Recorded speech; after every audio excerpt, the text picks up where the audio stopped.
चलिए बिस्मिल्लाहिर्रहमानिर्रहीम। आप लोगों को स्क्रीन नजर आ रही है? सर की आवाज आ रही है? जी आ रही है।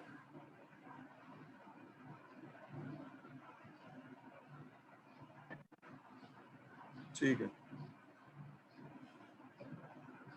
चलिए ये टॉपिक शुरू करने से पहले देयर आर टू थिंग्स। एक तो क्विज के हवाले से और थोड़ा सा असाइनमेंट के हवाले से। क्विज का सोल्यूशन मैंने अपलोड कर दिया है, उस पे दो लोगों की मेल आई है मुझे। एक तो अब्दुल्ला लियाकत है और एक तरुण की मेल आई है। तो मैं उस पे थोड़ा सा एक्सप्लेनेशन दे, तो मैं उस स्लाइड पे चला जाता हूँ तरुण, जो आपने मुझे भेजी है, फिर मैं आपको और बाकी लोगों को बता देता हूँ उसमें। ठीक है, just give me 2 minutes.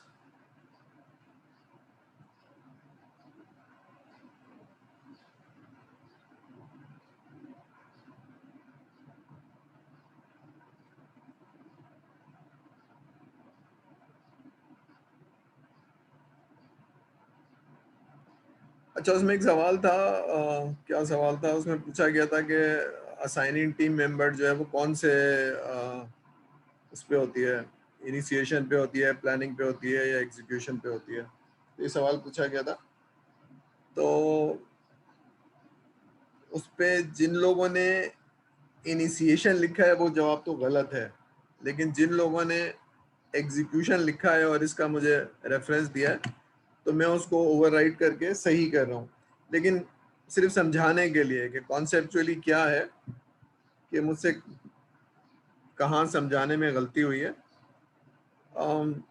Actually जब टीम असाइन कर रहे होते हैं ना, तो अगर आप गौर से देखेंगे, मैंने शायद एक्सप्लेन सही नहीं किया।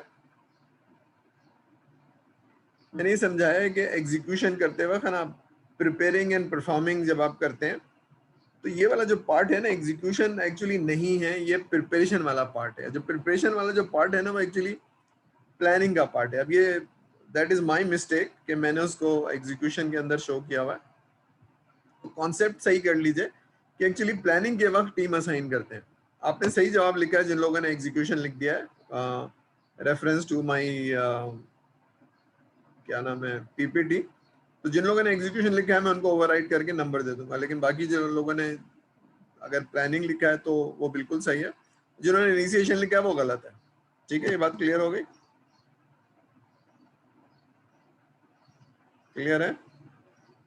तो कॉन्सेप्ट ये है कि असाइन टीम करते हैं, इस वक्त आप प्लान करते हैं। तो एक्चुअली प्रिपेयरिंग वाला जो पार्ट है ना, ये वो कॉन्सेप्चुअली एग्जीक्यूशन में नहीं है। एग्जीक्यूशन में है जो आप काम कर रहे होते हैं। ठीक है, तो ये दिस इज माय मिस्टेक कि मैंने उसको अंडर एग्जीक्यूशन डाल दिया, प्रिपरेशन। एक्चुअली प्रिपरेशन जो है वो प्लानिंग के अंदर जानी चाहिए। क्लियर है ये बात? क्लियर है भाई? ठीक है। तो जिन लोगों ने एग्जीक्यूशन लिखा है और मैंने उनके मार्क्स काटे, वो मुझे अगर ईमेल करते हैं, क्योंकि 60 लोगों में से निकालना, 2 लोगों ने तो मेल किया, उनको मैंने नंबर दे दिया, लेकिन बाकी लोग जिन्होंने एग्जीक्यूशन लिखा है और उनके जवाब गलत हैं, वो मुझे मेल करते हैं, मैं उनको सही कर दूंगा। लेकिन उन्होंने इसके अलावा कुछ लिखा है तो वो गलत कंसीडर किया जाएगा। ठीक है, इसको हम बंद कर लेते हैं। चलिए, अच्छा, आज मैंने ये टॉपिक सेलेक्ट किया था, लेकिन मैं, अगर आप इजाज़त दें, तो कुछ असाइनमेंट्स मैंने पढ़े हैं और मैं वो डिस्कस करना चाहता हूँ। नॉट टू, मैं कोई वो नहीं करना चाहता हूँ, लेकिन मैं सिर्फ समझाने के लिए वो कुछ एग्जाम्पल ले लिए हैं। मैं किसी को एक्सपोज नहीं करना चाह रहा हूँ, तो डोंट टेक इट पर्सनल। ठीक है ना? तो मैं कुछ समझाने के लिए वो आपके असाइनमेंट्स लिए हैं। उसमें से मैंने कोशिश की है कि नाम और सारी चीज़ें डिलीट कर दूं, लेकिन बहरहाल आप पहचान तो जाएंगे। लेकिन मैं वो शुरू करने से पहले थोड़ी सी चीज़ें समझाना चाहता हूँ कि कहाँ गलती होती है हमसे पढ़ने के बाद भी। ठीक है, तो I am taking you there in few assignment. 3 assignments हैं जिनको मैं डिस्कस करूंगा। और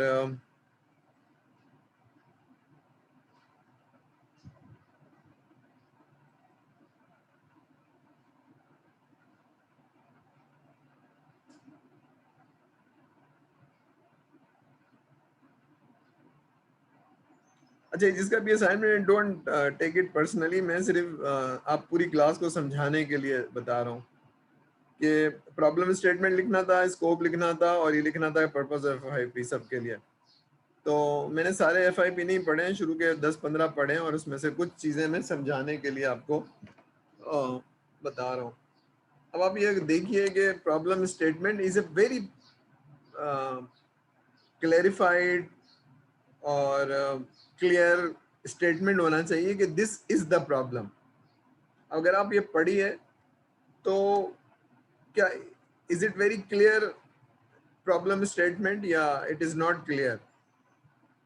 देखिए, problem is to create health system, ये प्रॉब्लम नहीं है भाई, ये तो प्रोजेक्ट है, ठीक है।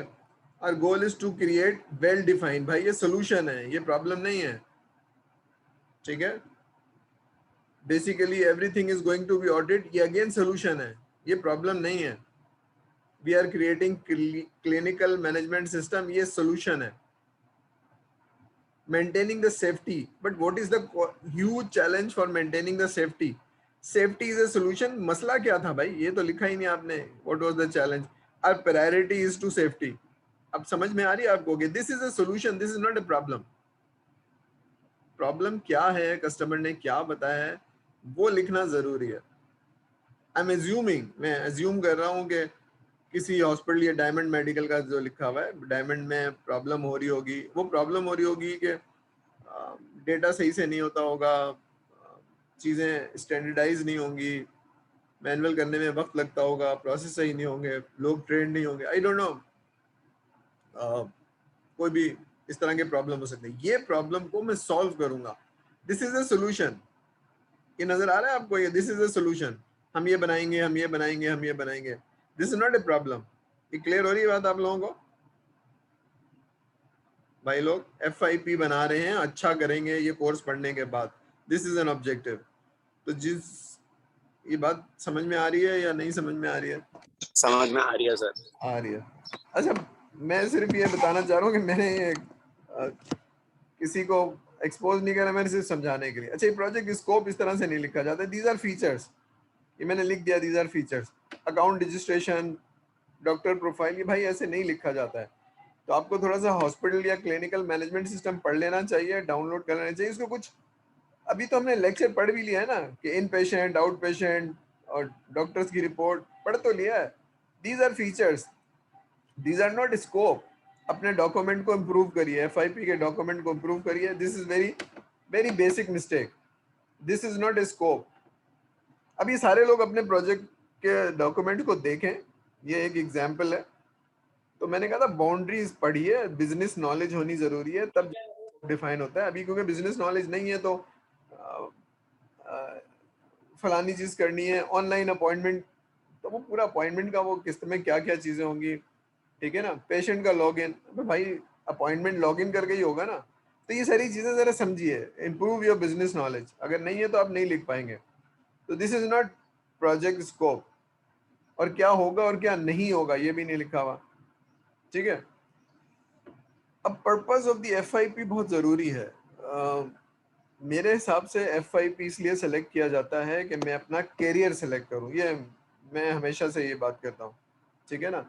तो मैं फ्रंट एंड डेवलपर बनना चाहता हूँ, ठीक है भाई।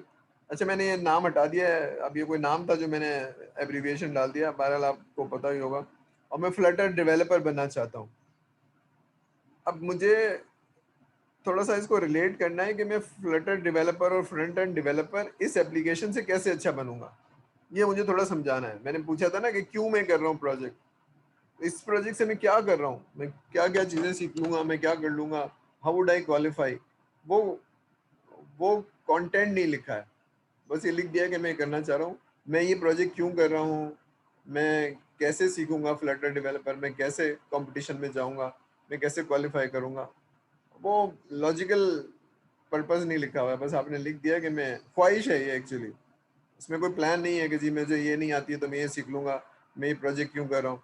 वो अपने आप को कन्विंस करना है। बात समझ में आ रही है?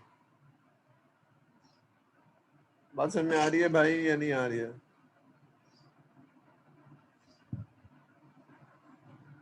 सारे लोग हैं भी या नहीं है?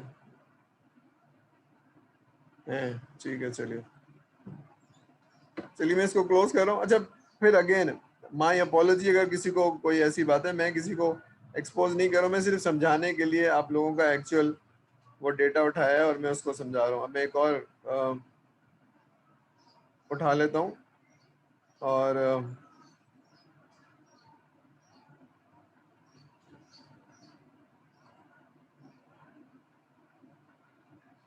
अच्छा, अगेन ये प्रोजेक्ट का फाइल मैंने डिलीट कर दिया, सिर्फ प्रॉब्लम स्टेटमेंट है। अब ये पढ़िए, this is not a problem statement. Problem बहुत ही क्लियर होना चाहिए। People using various application to fill the, अब ये 6 एप्लीकेशन यूज कर रहे हैं। तो अगर आप किसी सॉफ्टवेयर हाउस में हैं या कोई मैन्युफैक्चरिंग कंपनी में है तो बहुत सारे सॉफ्टवेयर यूज कर रहे होंगे। Is that a really problem? तो व्हाट इज द प्रॉब्लम? तो ये आपको बहुत ही प्रिसाइसली लिखना होगा। अगर मैं for example power point presentation भी यूज करता हूँ, मैं वर्ड भी यूज करता हूँ, मैं एक्सेल भी यूज करता हूँ, मैं आउट, अब ये 6 चीजें मैं यूज करता हूँ ना, डिपेंडिंग ऑन माई। तो अगर वो फेसबुक और स्नैपचैट और ये इंस्टाग्राम, अगर वो अलग अलग फीचर है, सेम फीचर नहीं है, तो व्हाट इज द प्रॉब्लम? जरा सोचिए कि व्हाट इज द प्रॉब्लम। फिर इसका इफेक्ट क्या होगा, जरा पढ़िए। ठीक है ना, एज ए पर्सन कोई इम्पैक्ट क्या होगा, ये आपने सोल्यूशन लिखा हुआ है। To create a platform that enables users to manage their social profile and work from a single platform. पहला तो सवाल ये कि 6 एप्लीकेशन यूज करना क्यों प्रॉब्लम था? फिर वो सारे फीचर्स अगर आप दे रहे हैं तो आई डोंट नो, मतलब लॉगिन दे रहे हैं, किस तरह से सोल्यूशन होगा? एक तो ये बात है। And again this is not a project scope, ये डिलीवरेबल्स है, इसको कहते हैं डिलीवरी मोड मैप। यानी पहले क्या मिलेगा, दूसरा बाद में। प्रोजेक्ट फेजेस हैं actually, it is not in scope.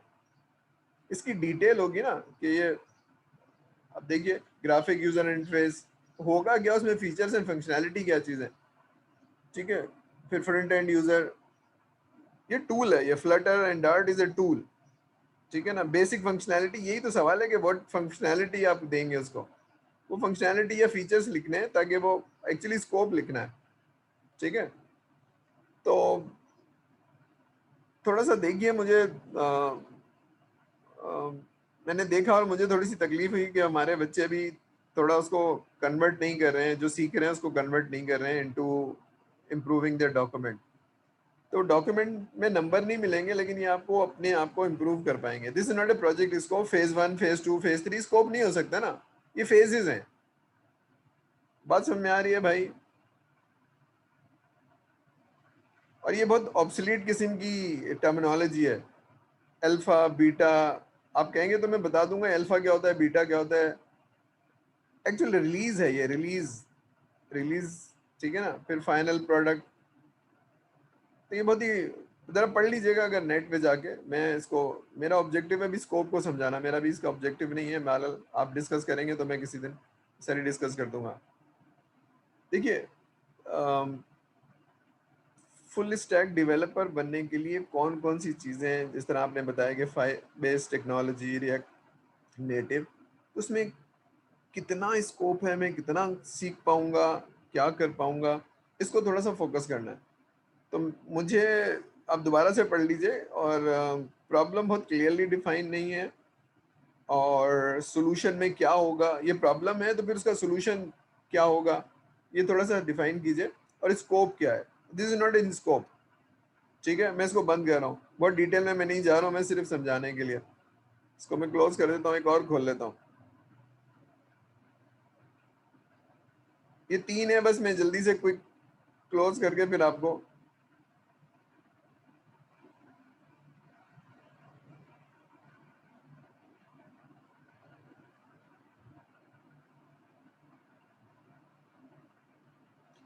चलिए। अब ये एक प्रोजेक्ट का नाम है, आप पता होगा आपको। तो प्रॉब्लम स्टेटमेंट एंड सोल्यूशन, ये प्रॉब्लम अलग होता है और सोल्यूशन अलग होता है, ये हेडिंग ही गलत है। ठीक है, तो what is the problem? Problem ये है कि बहुत सारी चीजें लिखी हैं जो कंफ्यूजन है, लेकिन कपड़े जो है ना वो अफोर्डेबल नहीं है भाई। ये तो पूरी दुनिया में ऐसे होता है कि सस्ते भी होते हैं, महंगे भी होते हैं, और सारा कुछ है। तो आप अफोर्डेबल कैसे बनाएंगे? क्या सस्ते कपड़े बनाएंगे? नहीं, हम एक पोर्टल बनाएंगे। तो भाई ये तो पोर्टल बनाने से कपड़े थोड़ी सस्ता हो जाएगा। देखिए जरा आप making a marketable, acting as a mediator, communicator. Communication करने से, अब आई डोंट नो प्रॉब्लम है क्या, अगर वो अफोर्डेबल नहीं है तो वो सस्ते कैसे होंगे आपके बनाने से, आपकी एप्लीकेशन से? ठीक है, कम्युनिकेट तो हो जाएगा, लोगों को मार्केट भी पता चल जाएगी, लेकिन उससे सस्ते कैसे हो जाएंगे? तो what is the real problem, वो आपने डिफाइन नहीं किया है। चॉइसेस अवेलेबल नहीं है, तो चॉइसेस लिखिए ना, कि चॉइसेस अवेलेबल नहीं है, महंगी वाली सस्ती वाली, वो वेबसाइट से अवेलेबल होगी। कपड़े तो अफोर्डेबल और नॉन अफोर्डेबल होंगे। मतलब मेरी औकात जो है वो सुजुकी की है, तो मैं मर्सिडीज नहीं खरीद सकता हूँ, लेकिन सुजुकी कहाँ मिलती है और व्हाट आर द ऑप्शंस, अच्छी वाली कहाँ से मिल जाएगी सुजुकी? मर्सिडीज तो मैं देख ही नहीं रहा हूँ ना। बात समझ में आ रही है? तो थोड़ा सा देखिए, प्रॉब्लम स्टेटमेंट अलग होगी, सोल्यूशन अलग होगा, ठीक है ना? तो ये बताइए, अगर इफ, देखिए ना, मुझे भी बुरा लगता है मुझे मर्सिडीज नहीं मिली, यू फील गुड जब आप ये कर लेते हैं। तो थोड़ा सा देखिए। फिर आपने प्रोजेक्ट स्कोप में लिखा हुआ है, बहुत सारी चीजें लिखी है, मोबाइल एप्लीकेशन मिलेगी, साइन ऑफ मिलेगा। ये साइन ऑफ और लॉग इन होना ये स्कोप नहीं है भाई, ये एक स्क्रीन होती है जिससे लॉग इन होती है। फिर आपने लिखा है कैटलॉग ब्राउजिंग, तो कैटलॉग ब्राउजिंग में क्या चीज होगी क्या नहीं होगी, ठीक है, उसमें रेलिवेंट फिल्टर होगा।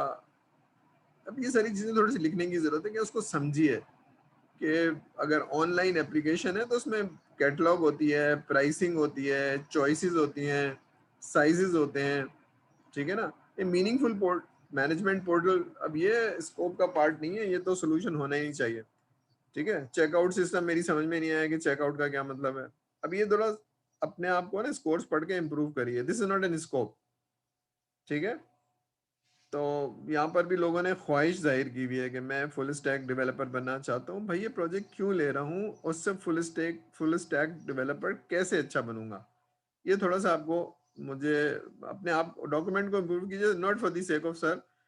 तो सारे मैंने नहीं लिए, ये कुछ शुरू के 10-15 पढ़े उनमें से पिक किए, तो I am not exposing anybody please, ठीक है? मैं सिर्फ कह रहा हूँ कि इसको दोबारा से पढ़िए, और क्योंकि यूनिवर्सिटी बंद है, वरना मैं आप लोगों को थोड़ा सा और बता के करता। तो चलिए मैं इसको क्विकली क्लोज कर रहा हूँ, बट मेरी रिक्वेस्ट ये है कि जरा अपने अपने असाइनमेंट्स दोबारा से पढ़िए जिन्होंने भेज दिए हैं, और इसको इम्प्रूव करिए ताकि आप अपने डॉक्यूमेंटेशन को इम्प्रूव कर सकें। Problem statement, clearly problem statement हो, और प्रोजेक्ट स्कोप में आप बताएं ये मॉड्यूल है, उसमें बिजनेस को या अपनी नॉलेज को इम्प्रूव करने की जरूरत है, वरना आप नहीं लिख पाएंगे, ठीक है?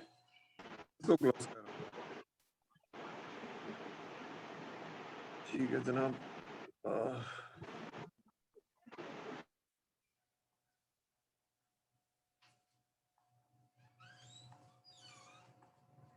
ठीक है, चलिए अब इस पे आ जाते हैं। अम,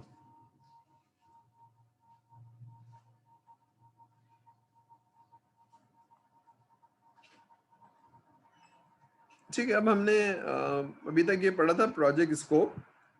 स्कोप में हमने थोड़ी सी एक डीएसयू की एग्जांपल पढ़ी थी, तो उसी को मैं डिस्कस करके और फिर आपको बताऊंगा कि हमें क्या कर लेना चाहिए। तो प्रोजेक्ट प्लान बनाना है जब एग्रीड स्कोप, तो हमने पढ़ा था स्कोप क्या चीज़ होती है, क्लैरिफाई कैसे होती है, सारा कुछ कर लिया था। उसमें कोई क्वेश्चन है तो पूछ लीजिए, वरना हम, अच्छा मेरी दरख्वास्त ये भी थी कि थोड़ा सा पढ़ के बैठेंगे, ताकि अगर कोई चीज़ नहीं समझ में आ रही तो मैं एज्यूम कर रहा हूँ कि सारी चीज़ें आपको पता है, ठीक है? और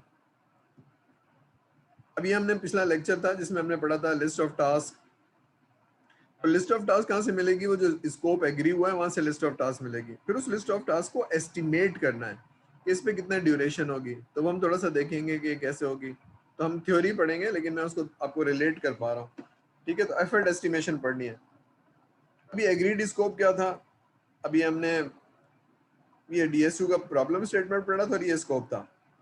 अच्छा मेरी आप लोगों से दरख्वास्त ये है कि जो हमने वो जो स्लाइड दिखाई थी आपको, आईबीएम की वेबसाइट और हम हबीब यूनिवर्सिटी की वेबसाइट, और देयर आर फ्यू यूनिवर्सिटीज, तो उन पे जाइए और अपनी वेबसाइट को देखिए और ये खुद से स्टैब्लिश करने की कोशिश करिए जो मैं बना बनाया आपको दिया है, ठीक है? तो ट्राई टू अंडरस्टैंड कि कस्टमर क्या कहेगा, क्या चीज़ें होनी चाहिए, बेस्ड ऑन योर नॉलेज अपना स्कोप खुद स्टैब्लिश कीजिए। देखिए आसान होता है, मुश्किल होता है।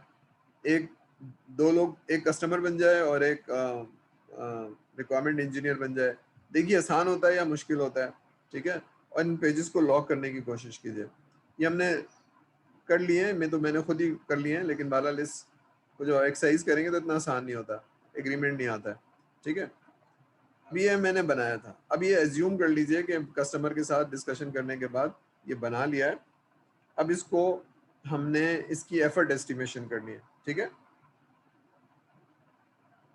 तो क्या होगा, पहला तो जनाब स्टेप ये है, देयर आर 4 स्टेप्स कि लिस्ट ऑफ टास्क बनाएंगे फ्रॉम द एग्रीड स्कोप। ये बात समझ में आ गई कि ये डालना है, ये डालना है, ये डालना है, ठीक है ना। अगर लिमिटेड टीम है तो आप क्या करेंगे, हर चीज सिक्वेंशियल करेंगे, पहले ये काम करेंगे। लेकिन अगर आपके पास लार्ज टीम है तो कुछ चीजें आप पैरेलल कर लेंगे, जल्दी कर लेंगे। अभी पैरेलल कौन सी चीज हो पाएगी, कौन सी चीज नहीं हो पाएगी, दैट इज वो अगेन डिपेंड करेगा प्रोजेक्ट के ऊपर। मैं भी इसकी एग्जांपल में भी दिखाऊंगा। फिर हर चीज का टाइम एस्टिमेट करेंगे, ठीक है ना, चाहे वो सीक्वेंशियल हो चाहे वो पैरेलल हो। फिर हम देखेंगे critical path for the project, ये हम एक्चुअल पढ़ेंगे, ठीक है ना, टाइम एस्टिमेशन वाला। तो हम ये देखेंगे किस तरह से होती है टाइम एस्टिमेशन, क्रिटिकल पाथ क्या चीज होती है, सीक्वेंशियल पैरेलल क्या है, तो उसकी पूरी थ्योरी पढ़ेंगे। फिर आप टीम को एलोकेट कर देते हैं कैपेबिलिटी के हिसाब से, और फिर आप कॉस्टिंग करते हैं। तो पहले हम टाइम एस्टिमेशन पढ़ेंगे, फिर कॉस्टिंग पढ़ेंगे, ठीक है। तो इसमें कुछ टर्मिनोलॉजी लिखी हुई है, direct cost, indirect cost, budgeting, cash outflow, ये हम डिटेल में पढ़ेंगे। तो मैं यहाँ आपको एक एग्जांपल पढ़ा रहा हूँ, ठीक है। ये हमने करना है, हमने स्कोप लॉक कर लिया, वेबसाइट का। टास्क 1, टास्क 2, टास्क 3 ये डेवलप करेंगे, और फिर ये देखेंगे इसमें कितना टाइम लगेगा, ठीक है। तो हम ये थ्योरी पढ़ने जा रहे हैं, लेकिन उससे मैं एक एग्जांपल आपको दिखाता हूँ, ये वाली वेबसाइट की जो मैंने किया हुआ है। अब ये देखना है ये करना कैसे है, ठीक है ना, ये सीखना है। सर ने तो कर लिया, लेकिन हमें कैसे सीखना है।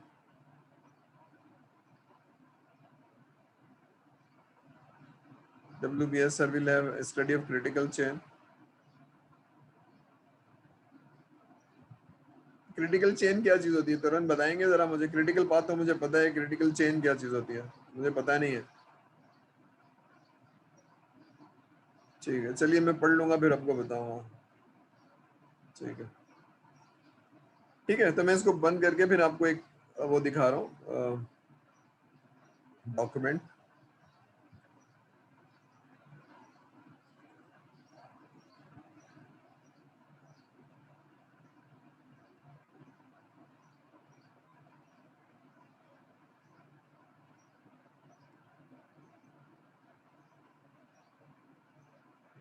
नजर आ रहा है आपको, ये एक्सेल शीट नजर आ रही है।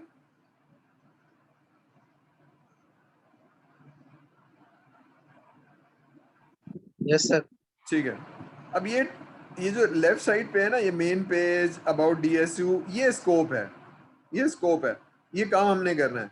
ये लिस्ट ऑफ टास्क है। अब जितना डिटेल बनाएंगे उतना अच्छा है, मैंने बस थोड़ा सा बनाया है, ठीक है ना। ये करना है, विजन ऑब्जेक्टिव लिखने हैं, मैकेनिकल इंजीनियर का, एकेडमिक। अभी जितना आप डिटेल बनाएंगे लिस्ट ऑफ टास्क, उतना आपके लिए अच्छा है। तो मैंने सिर्फ आपको बताने के लिए मैंने बनाया, ठीक है। ऊपर मेरा प्रोसेस है, ये ऊपर मेरा प्रोसेस है, ग्राफिक डिजाइनर का पहला iteration, second iteration, third iteration. उसके बाद फिर मैं कंटेंट्स डालूंगा, क्वालिटी रिव्यू करूंगा, टेक्स्ट को फाइनलाइज करूंगा। फिर एक चीज कहलाती है स्टेजिंग, जब आप बना लेते हैं तो कस्टमर को वहीं से दिखा देते हैं, और फिर फाइनल होस्टिंग करते हैं, ठीक है। और ये सब करने के लिए एक प्रोजेक्ट मैनेजर होगा, कस्टमर डील करने का एक आदमी होगा। तो ये है DSU वेबसाइट की effort estimation for each task, ठीक है। तो ये बात समझ में आई, ये स्कोप है, ये वाली बात समझ में आ रही है, ये स्कोप है, ये आपका प्रोसेस है। इसको मैं एक और उसमें प्रोजेक्ट में भी दिखाऊंगा। अब ये रोल है मेरे, प्रोजेक्ट मैनेजर है, सेल्स एग्जीक्यूटिव है, ग्राफिक डिजाइनर है, वेब इंजीनियर है। ये ग्राफिक डिजाइनर है, ये वेब इंजीनियर है। इनके नंबर ऑफ आवर्स, ये जो आवर्स लिखे हुए हैं ना, ये मैंने कैलकुलेट किए। अभी मैंने बहुत डिटेल नहीं किया, लेकिन इसके 22 आवर्स हैं, 16 आवर्स हैं, फिर कम होते जा रहे हैं, फिर ये इसके आवर्स लगेंगे। अब ये डेवलप करना है मुझे, ठीक है। अगर ये स्कोप एग्री नहीं हुआ तो ये मैं नहीं कर पाऊंगा। प्रोसेस तो मेरे सॉफ्टवेयर हाउस का प्रोसेस मुझे मालूम होगा, उसकी बेसिस पे मैं ये करूंगा। ये काम करना है आपने, ये वही काम है जो आपका FIP है। तो FIP में क्या कर रहा हूँ वो स्कोप मुझे मालूम होना चाहिए, ठीक है ना। ये आप देखें ना, मेन पेज, अबाउट DSU, फिर उसकी फर्दर डिटेल, ये स्कोप लॉक किया। और फिर उसमें मैं क्या क्या करूंगा, मेरा प्रोसेस क्या है, वो मैं टाइम लगा के फिर मैं बताऊंगा। तो अप्रोक्सीमेटली 300 आवर्स लग रहे हैं इसके ऊपर, 300 आवर्स, 300, ठीक है ना। तो ग्राफिक डिजाइनर के कितने लग रहे हैं, उसके कितने लग रहे हैं, वेब इंजीनियर के इतने लग रहे हैं, सेल्स एग्जीक्यूटिव के 30 आवर्स लग रहे हैं, प्रोजेक्ट मैनेजमेंट के 30 आवर्स, ठीक है। तो ये हमने एस्टिमेट करना है, ये हमने एक्चुअली बनाना है, ठीक है। तो रिलेट कर पा रहे हैं कि हमने स्कोप लॉग किया, हमने लिस्ट ऑफ टास्क आइडेंटिफाई किए। अब उसकी टेक्निक्स होंगी कुछ, उसमें प्रीडेसर क्या होता है, सक्सेसर क्या होता है, उसमें ड्यूरेशन क्या चीज़ होती है, उसमें कुछ टर्मिनोलॉजी हम थोड़ी सी पढ़ेंगे। अभी तक मेरे साथ हैं, समझ में आ रही है, रिलेट कर पा रहे हैं कि हमने स्कोप लॉग किया, उसके बाद एफर्ट एस्टिमेशन, ये एफर्ट एस्टिमेशन है, फिर उसको हम रेट से मल्टीप्लाई करेंगे। फॉर एग्जांपल ग्राफिक डिज़ाइनर के इतने आवर्स लग रहे हैं जो उसकी तनख्वाह है, और उसको मैं आवर्स में कन्वर्ट करके मल्टीप्लाई करूंगा तो ये मेरे पास रेट आ जाएगा। इसी तरह से वेब इंजीनियर की तनख्वाह एक अलग होगी, फिर direct cost and indirect cost, ये सब करके मैं कॉस्टिंग निकाल लूंगा। फिर उसमें कॉस्टिंग मेरी आ जाएगी, फॉर एग्जाम्पल 3 लाख लग रहे हैं, तो मैं कहता हूँ 3 लाख तो मेरा मुनाफा नहीं है, तो मैं उसमें 1 लाख रुपए ऐड कर दूंगा। तो that's how you do the costing, ठीक है। फिर उसको हम देखेंगे कैश आउटफ्लो क्या है। यहाँ तक क्लियर है, समझ में आ रही है, रिलेट कर पा रहे हैं, या कोई चीज़ नहीं समझ में आ रही है, कोई ऐसी चीज़ जो सर कह रहे हैं जो हमारी क्लियर नहीं है? क्लियर है भाई यहाँ तक? Yes sir. ठीक है। अब बात यह है कि ये सारी चीज़ें थ्योरी नहीं है, अब इन चीज़ों को अप्लाई करना है अपने FIP के ऊपर, ताकि आप हैंड्स ऑन करें और सीख पाएं। तो आप ज़बरदस्त प्रोजेक्ट मैनेजर नहीं बनेंगे, लेकिन जो कुछ सर से सीख रहे हैं उसको अप्लाई करेंगे और कॉन्फिडेंस आएगा कि हाँ जी हमारी ये चीज़ समझ में आ गई है, ठीक है। तो अब मैं आपको एक्चुअल स्क्रीन की तरफ ले जाता हूँ।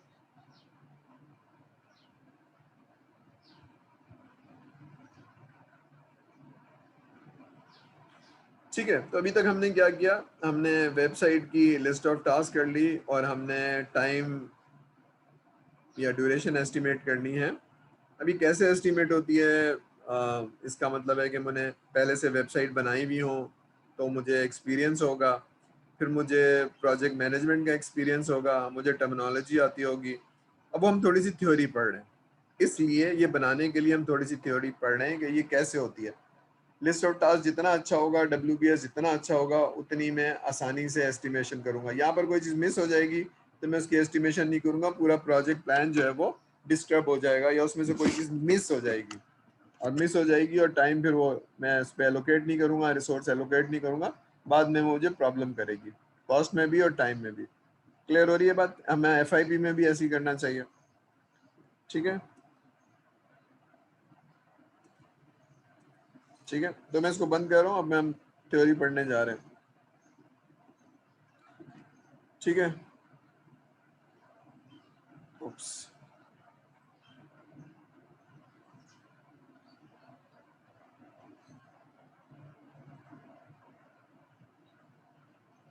ठीक है, तो भाई हम थोड़ा सा थ्योरी पढ़ेंगे। मैं आपको रिलेट इसलिए कह रहा हूँ कि अगर आप रिलेट नहीं कर पाएंगे तो आपको लगेगा कि थ्योरी है। अब प्रोजेक्ट का टाइम मैनेज, हमने 10 नॉलेज एरिया पढ़े थे, तो अभी पहला हमने थोड़ा सा पढ़ा है कि स्कोप को कैसे मैनेज करते हैं। अब दूसरा हम थ्योरी पढ़ने जा रहे हैं, टाइम को कैसे एस्टिमेट करेंगे, मैनेज करेंगे, ठीक है ना, ये पढ़ने जा रहे हैं। तो इसको हमने थोड़ा सा देखा कि जब हमें प्लान बनाना होता है तो हमें कुछ चीज़ें मालूम होनी चाहिए, ठीक है ना। तो वो क्या चीज़ें हैं हम ज़रा पढ़ेंगे, और हमें अपने प्रोसेस की नॉलेज होनी चाहिए, हमें स्कोप की बहुत अच्छी नॉलेज होनी चाहिए, ठीक है। हम आगे चलते हैं, जिसको पढ़ के बैठेंगे तो आपको ज़्यादा समझ में आएगा, आप सर से रेलिवेंट सवाल पूछ पाएंगे। नहीं पढ़ेंगे तो थोड़ा सा ठीक है। तो आपको प्रोजेक्ट मिलता है तो आपको पता नहीं होता कि कितना टाइम लगेगा, और आपको, ठीक है, आइडिया नहीं होता है।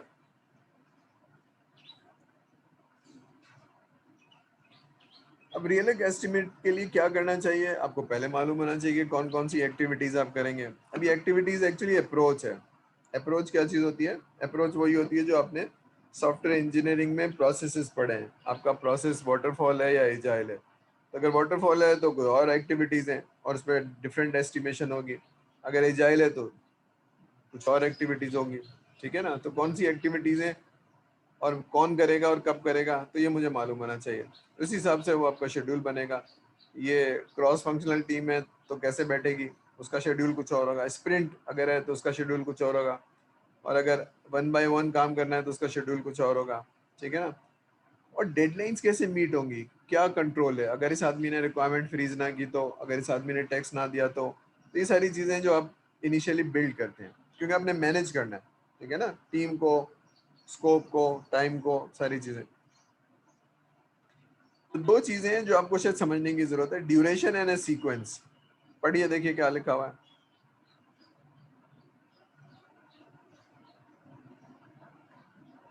पहली चीज, कौन कौन सी एक्टिविटी है जो हमने करनी है और उस पर कितना टाइम लगेगा, दैट इज ड्यूरेशन, ठीक है ना। ईच टास्क पे कितना टाइम लगेगा, दैट इज ड्यूरेशन।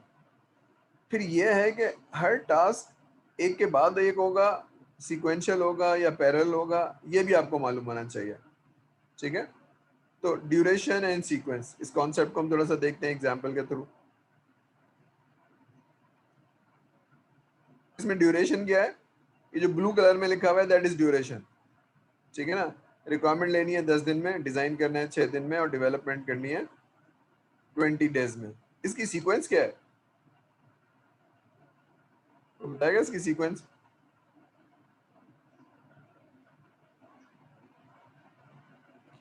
अल्लाह के बंदे, इतने अरसे से 8वें सेमेस्टर में आ गए, इसकी सीक्वेंस क्या नजर आ रही है। इसकी सीक्वेंस है जो जी बताइए। रिक्वायरमेंट फिर डिजाइन फिर डेवलपमेंट।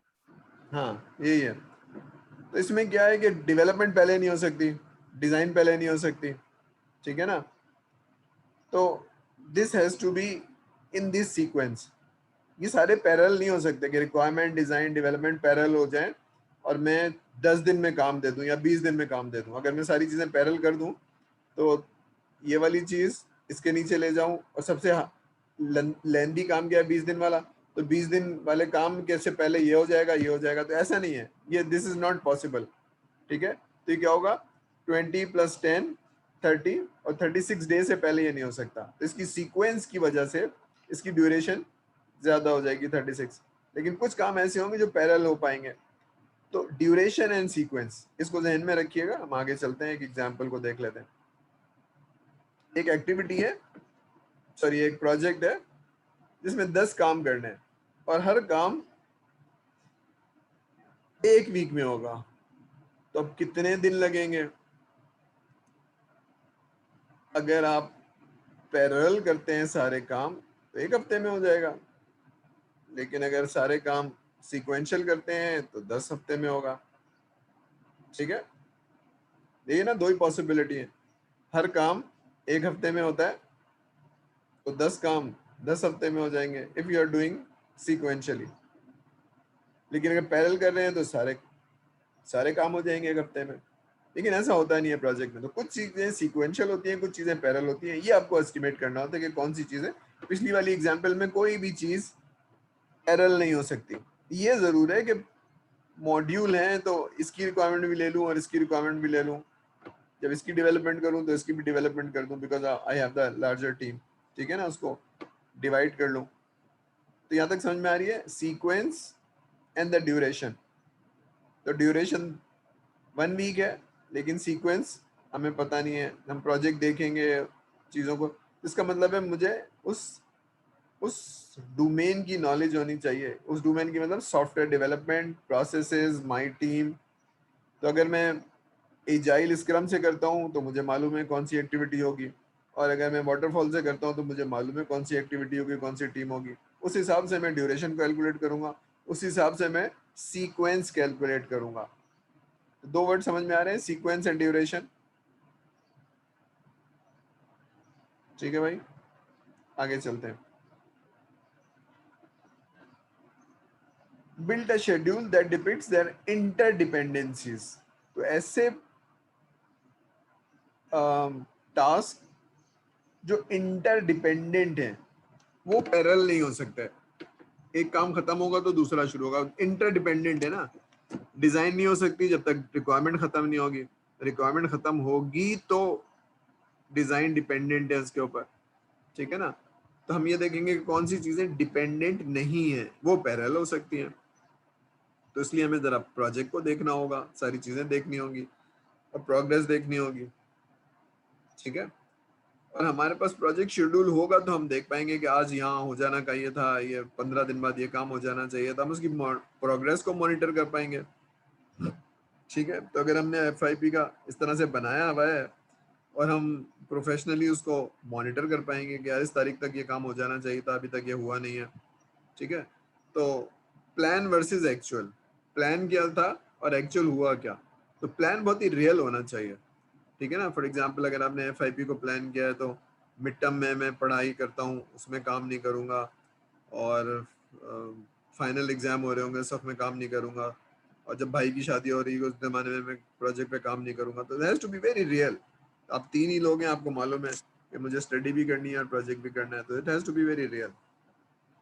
अच्छा, ये थोड़ी देर में आपको लॉग आउट कर देगा तो फिर आपको वो कर दीजिएगा। तो यहाँ तक बात समझ में आ रही है, ठीक है। तो प्लान एंड शेड्यूल, तो आप एस्टिमेट करते हैं, उसको प्लान करते हैं, फिर उस पर एलोकेट करते हैं सॉफ्टवेयर इंजीनियरिंग का टास्क, पहला स्टेप, दूसरा स्टेप, तीसरा स्टेप, ठीक है। और ये जितनी भी प्लानिंग करते हैं, देयर आर 2 पर्सपेक्टिव या 2 अप्रोचेस जो आपने सॉफ्टवेयर इंजीनियरिंग में पढ़ा होगा, प्लान ड्रिवन और चेंज ड्रिवन। तो प्लान ड्रिवन एक्चुअली वाटरफॉल है, सिक्वेंशियल है, चेंज ड्रिवन एक्चुअली एजाइल है। तो हम जो अभी तक